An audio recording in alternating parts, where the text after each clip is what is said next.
So, obviously Cam and Stevie have gotten to know you very personally since they play for you.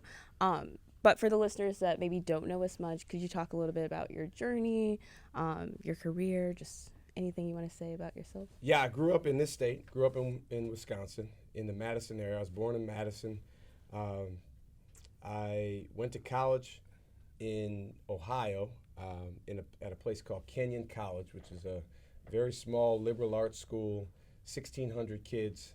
Um, you know, Stevie has an older brother that played and is in his last year playing, actually at a second school, but his first school, very similar to where I went, Division III, which means if it's Division III, there's no athletic scholarships. So you're truly playing for the love of the game. Love of the game. And I was that guy that I walked around campus with a Magic Johnson jersey on and a basketball at my hip and my backpack on. That was me. And, people probably looked at me like I was a little crazy. I was very, very dedicated to the game. And I was also a really good student because the way I was raised by a single mom, Monica Kings, my mom, the biggest influence in my life by far. She had two rules, and one of them was don't bring home a bad grade. And to her, a bad grade normally was a B. And so I was a very, very good student. I loved school. I enjoyed being in school. And one of the great things about coaching Stevie has been he's actually a better student than I was, which is I have not coached too many that are better than I was in school. I've coached a lot of guys that are better players. But I appreciate that about Stevie, that he has that level of dedication. And Cam's not bad either, but I think I got you from a cumulative GPA standpoint, Cam. I'm gonna catch you. I'm gonna get up there. I'm gonna get up there with you, Stu. I ain't gonna lie. I'm gonna try to get up there. Appreciate that. I appreciate that. So I played for 4 years, and for me, I learned so much while I was playing. I really couldn't imagine being involved in anything other than basketball. And I remember, these guys probably don't know this. When I was a senior in college, after my season got done, I went to this tryout camp for European professional teams. And it was in Salt Lake City, Utah. I'd never been to Utah, anywhere close to there. So I went out there, and I'm playing against all these guys from different schools, some Division I guys, Division II, Division III. And I played pretty decent. And so I thought, man, I might have a chance to do this. And there was a potential opportunity, but it was like the lowest level that you could think of playing overseas. And it really wasn't like making a living.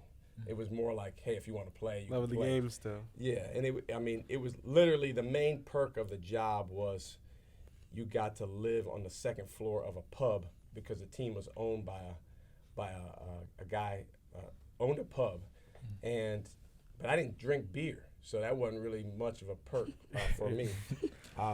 But fortunately, my first college coach, I played for two college coaches, and the first one, he caused the worst day of my life, but he also was an unbelievably positive influence on me. The worst day of my life, from a basketball standpoint at least, and even personally, was when he called me and told me he was leaving. So after my freshman year, he left and he went to another school. It was a better job for him. But when he left, he did say, he planted a seed. He said, if you ever want to coach, you got a job with me anytime you want, and you can come, work with me, and you even can live with me, as a GA. So that's what I did. I decided right out of college I was going to go work for him. So I went to this place called California University of Pennsylvania.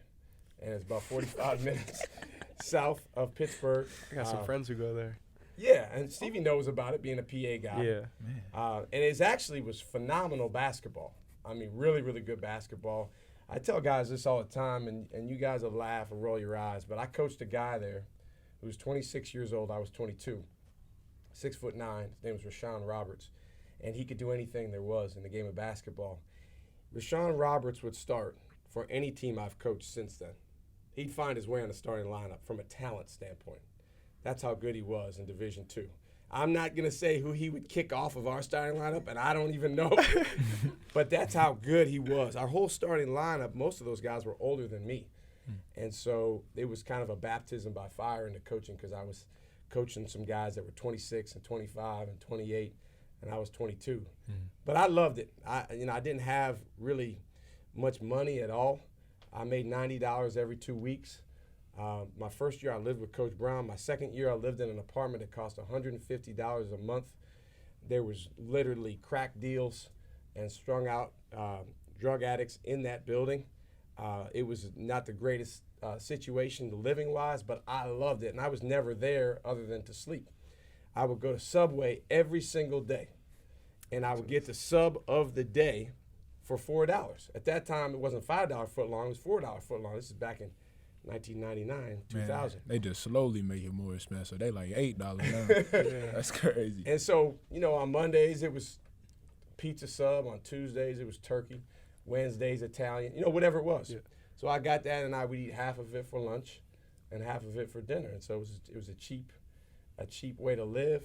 I loved it. My favorite parts were individual workouts, scouting reports, getting ready for the games, and of course recruiting, getting to know guys and that. And it was a great start in coaching. And then I just went from there. I went to 4 other stops as an assistant coach, and then finally landed at VCU as a head coach.